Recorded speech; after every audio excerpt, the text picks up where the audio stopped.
कार्यक्रम के प्रायोजक हैं पिताजी स्वर्गीय श्री नागरदास जी टिम्बडिया एवं माताजी स्वर्गीय रीवा बहन जी टिम्बडिया की पुण्य स्मृति में उनकी पुत्र वधू श्रीमती रूपा जी टिम्बडिया एवं परिवार, राजकोट, गुजरात।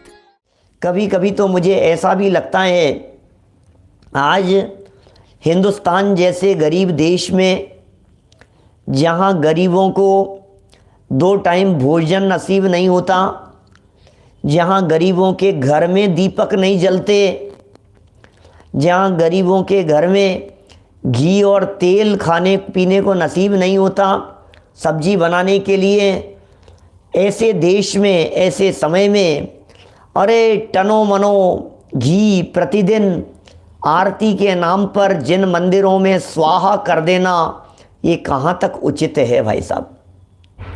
जचती नहीं है बात। इसके ऊपर कुठाराघात किया आपकी इस मूवी में OMG, ओ माई गॉड के नाम से परेश रावल के द्वारा। क्या ज़रूरत है? आप जलाए जा रहे हैं, आप जलाए जा रहे हैं, उससे क्या हो जाएगा?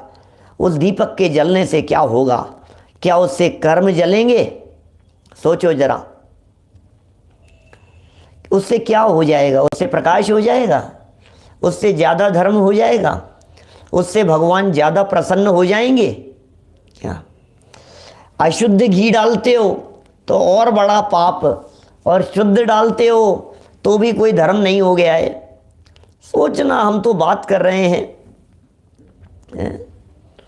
हम तो सिर्फ बात कर रहे हैं जिस बात को एक अजैन राइटर लिख रहा है, जिस बात को अजैन व्यक्ति लिख रहे हैं, जिस बात का निषेध एक टीवी मूवी फिल्म की स्क्रिप्ट राइटर लिख रहा है।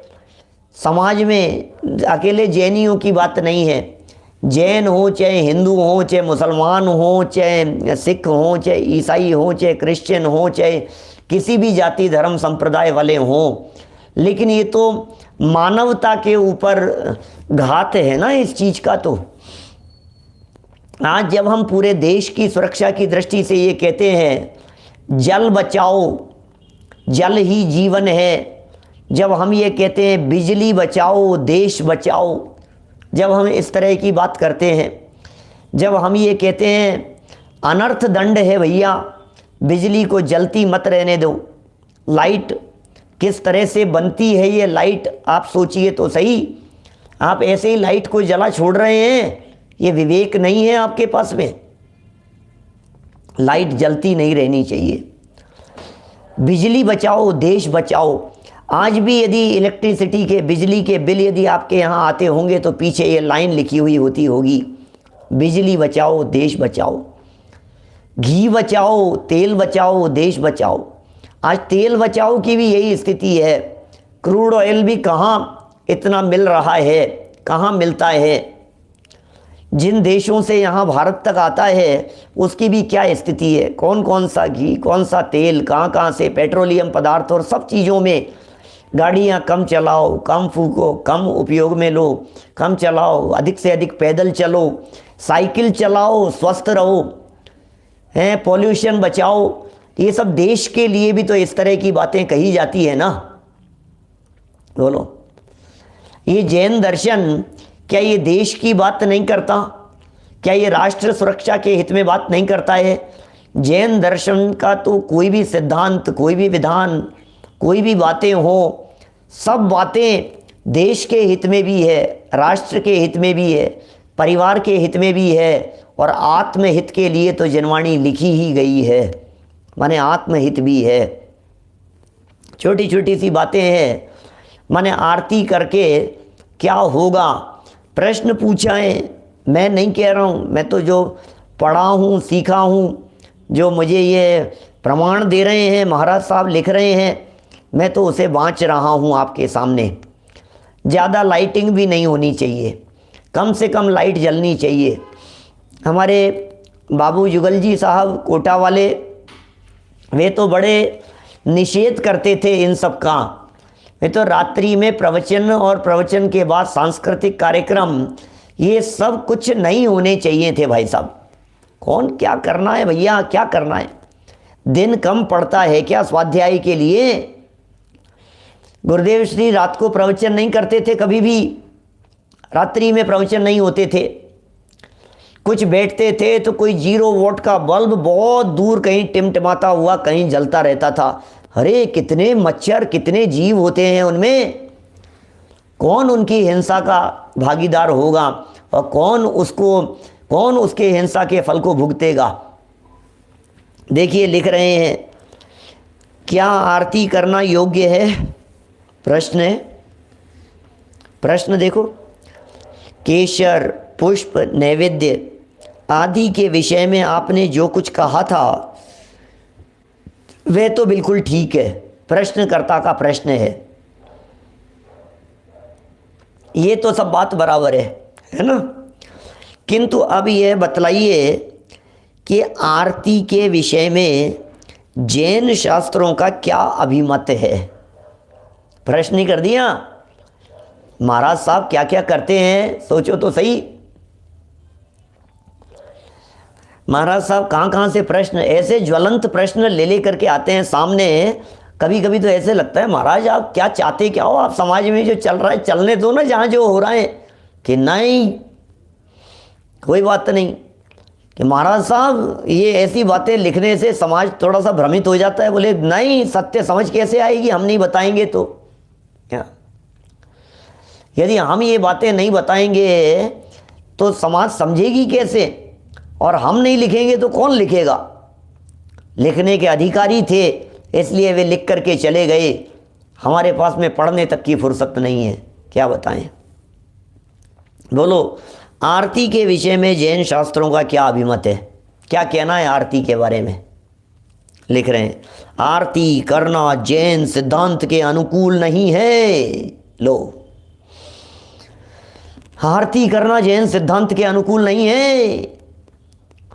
सुबह पंचकल्याण प्रतिष्ठा महोत्सव में हवन स्पष्टीकरण के संदर्भ में मैंने बातें कही, हवन के संदर्भ में सिंगोली में सुबह 11-12 बजे की बात होगी, दिन की, दोपहर की। मैंने कहा हवन की चर्चा कहाँ से आ गई जैन परंपरा में?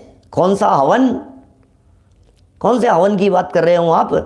अग्नि कुंड बनाओ और कुंड के अंदर हवन करो, ये बिल्कुल जैन परंपरा नहीं है, किसी रूप में जैन परंपरा नहीं है ये जैनियों के यहाँ। और हवन, और वो भी अग्नि में, ये तो आज के 100 साल पहले, 70 साल पहले, 80 साल पहले ये रतनलाल जी कटारिया साहब वे लेख लिख करके चले गए, जैन निबंध रत्नावली के नाम से प्रकाशित हैं। 70-80 साल पहले, 80 साल पहले, 100 साल पहले लिख करके गए हैं। सोचो आप, उन्होंने लिखा है ये सब। मैंने कही, आज की बात बतलाता हूँ, सिंगोली पंचकल्याणक में जो प्रातः मैंने कही बात, कहा वहाँ मैंने ये बात कही कि देवताओं को अग्नि का मुख कहा जाता है, सॉरी, अग्नि को देवताओं का मुख कहा जाता है, उल्टा बोल गया।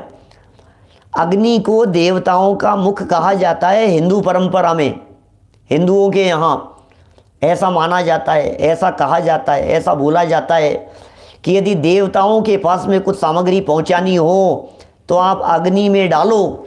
अग्नि मुख है किसका? देवताओं का। अग्नि में जो चीज़ डालेंगे, जो भी सामग्री उसमें होम की जाएगी, वो चीज़ सीधी बैकुंठ में बैठे हुए देवताओं के पास में पहुंच जाएगी। ऐसा हिंदू परंपरा में माना जाता है, ऐसा वैष्णव संप्रदाय में माना जाता है। कुंड बनाओ, अग्नि जलाओ, और अग्नि कुंड में जो कुछ भी डालोगे, क्योंकि ये देवों का मुख है, इसमें जो भी डालोगे वो देवों के पास में पहुंच जाएगी। अपने यहाँ जैन परंपरा में तो ऐसा कुछ है नहीं। बोलो, जैन परंपरा के अंदर तो ऐसा है नहीं।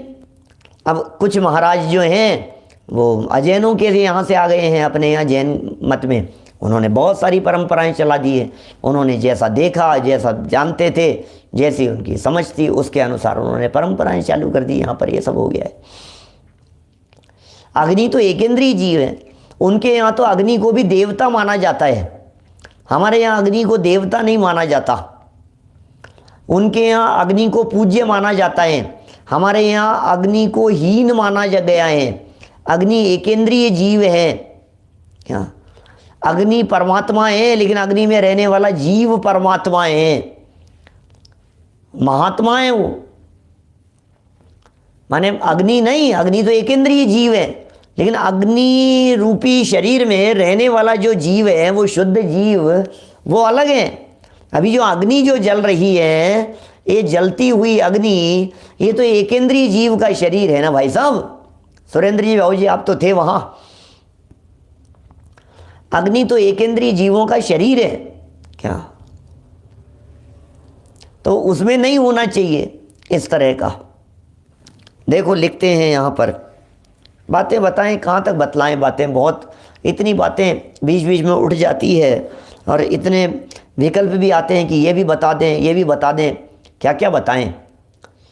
माने एकेंद्रीय जीव को पूजना, एकेंद्रीय जीव को मानना, स्वयं सैनी पंचेंद्रीय होकर के क्या, कहाँ बुद्धि चले गई है हमारी। ये जैन धर्म में, जैन परंपरा में ये प्रपंच है ही नहीं, किसी भी प्रकार का प्रपंच नहीं है। सावध्य लेशो बहुपुण्य राशो, ये समंत भद्र स्वामी ने हमारे को सिखाया है। 2000 साल पहले, 1900 वर्ष पहले आचार्य समंत भद्र स्वामी लिख करके चले गए, भैया जिसमें सावध्य का लेश मात्र हो वो काम करना चाहिए।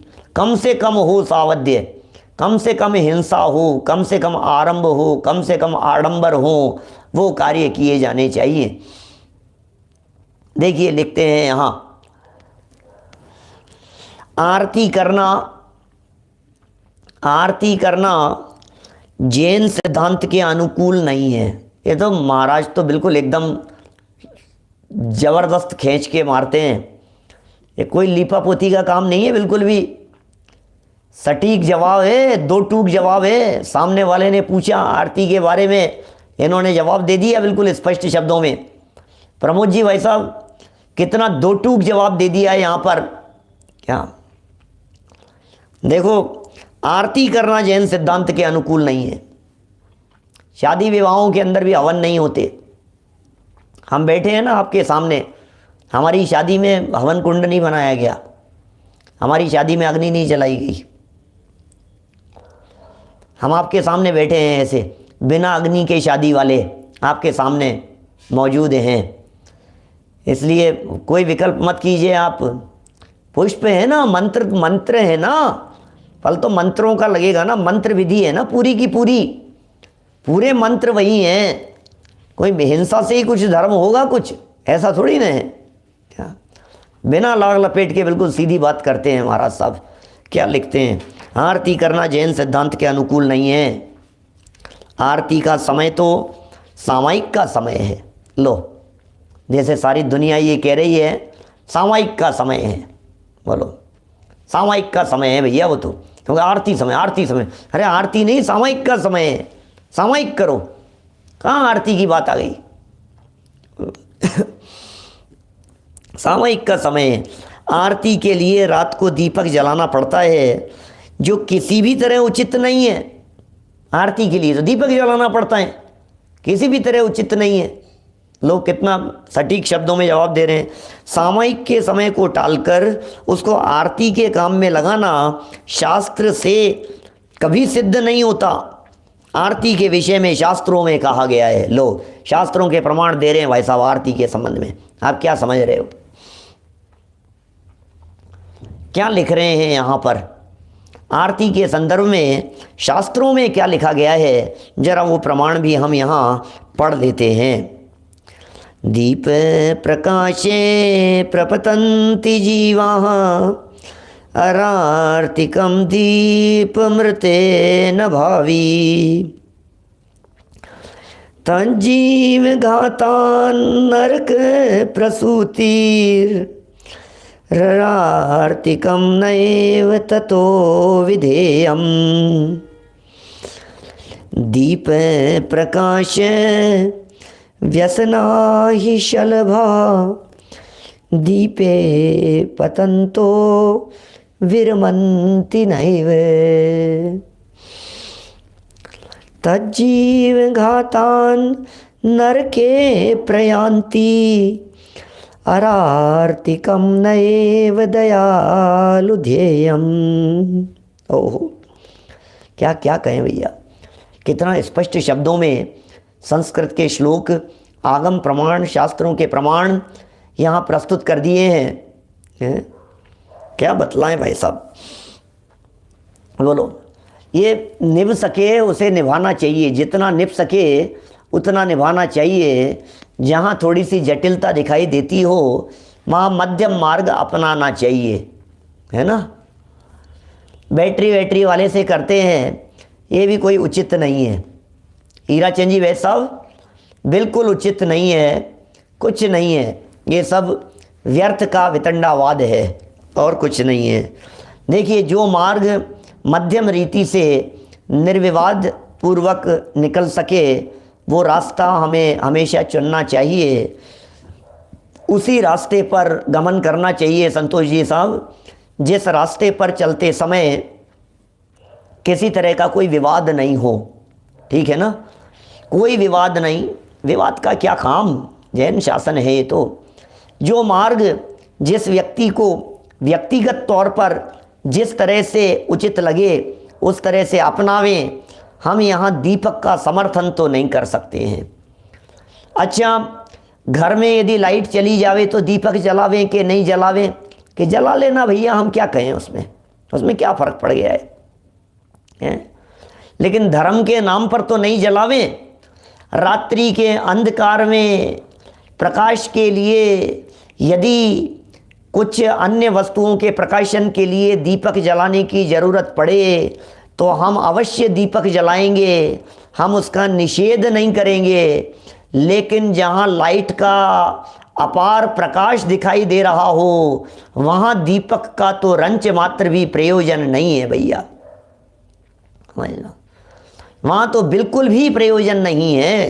देखिए, नियम से जरा मैंने ये जो 2 श्लोक पढ़े हैं, इन श्लोकों का अर्थ भी देख लो। क्या देखो भैया, इन 2 श्लोकों का अर्थ भी देख लो। जो करेंगे सो करेंगे, कोई बात नहीं, है ना। लेकिन हम तो बात तो सच्ची ही बताएंगे ना, जो करे सो करे। देखो, नियम से दीपक शिखा पर मच्छर और पतंगे आदि, क्या लिख रहे हैं जरा शब्द सुनिए महाराज साहब के, और महाराज साहब के नहीं है, मूल संस्कृत श्लोकों के अर्थ लिख रहे हैं, आगम प्रमाण प्रस्तुत किया है। नियम से, नियम नियम नियम, नियम माने 100% ऐसा ही होता है, इसका नाम है नियम।